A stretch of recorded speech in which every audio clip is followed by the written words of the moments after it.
প্রতি বছরই ক্রিকেটারদের সঙ্গে কেন্দ্রীয় চুক্তি নবায়ন করে থাকে বাংলাদেশ ক্রিকেট বোর্ড বিসিবি। এরই ধারাবাহিকতায় চলতি বছরের ফেব্রুয়ারিতে বিসিবি সবশেষ প্রকাশিত কেন্দ্রীয় চুক্তিতে 3 ফরম্যাটেই ছিলেন সাকিব আল হাসান। তবে গেল মাসে 2 ফরম্যাট থেকে অবসরের ঘোষণা দিয়েছে টাইগার এই অলরাউন্ডার। আন্তর্জাতিক টি-20 ও টেস্ট থেকে সরে যাওয়ার কথা জানিয়েছেন সাকিব। সবশেষ টি-20 বিশ্বকাপের শেষ ম্যাচে ছিল সংস্করণটিতে সাকিবের শেষ ম্যাচ। ইচ্ছা অনুযায়ী দেশে ফিরে দক্ষিণ আফ্রিকার বিপক্ষে টেস্ট খেলতে না পারলে সদ্য সমাপ্ত কানপুরেই টাইগার অলরাউন্ডারের শেষ টেস্ট খেলা হয়ে গেছে, যে কারণে 2 সংস্করণে আর কেন্দ্রীয় চুক্তিতে থাকছেন না সাকিব।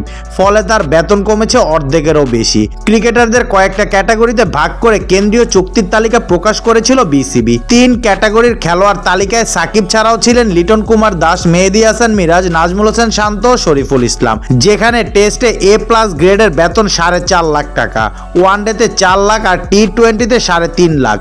কোনো ক্রিকেটারের নাম যদি 3 সংস্করণে থাকে তাহলে ক্যাটাগরি অনুযায়ী প্রথম সংস্করণে শতভাগ, দ্বিতীয় সংস্করণে 50 ভাগ ও তৃতীয় সংস্করণে 40 ভাগ টাকা পেয়ে থাকেন। এই হিসেবে সাকিব প্রতি মাসে বেতন পেতেন 7,30,000 টাকা। এছাড়া 3 সংস্করণে নির্দিষ্ট সংখ্যক ম্যাচ খেলার কোটা পূরণ করলে ক্রিকেটাররা পান বাড়তি ভাতা।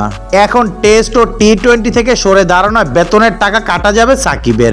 টেস্ট ও টি-20 না খেলা একমাত্র ওয়ানডে চুক্তির জন্য সাকিব মাসে পাবেন 4 লাখ টাকা করে। অবশ্য ওয়ানডে ক্যারিয়ারও বেশি দিন স্থায়ী হচ্ছে না।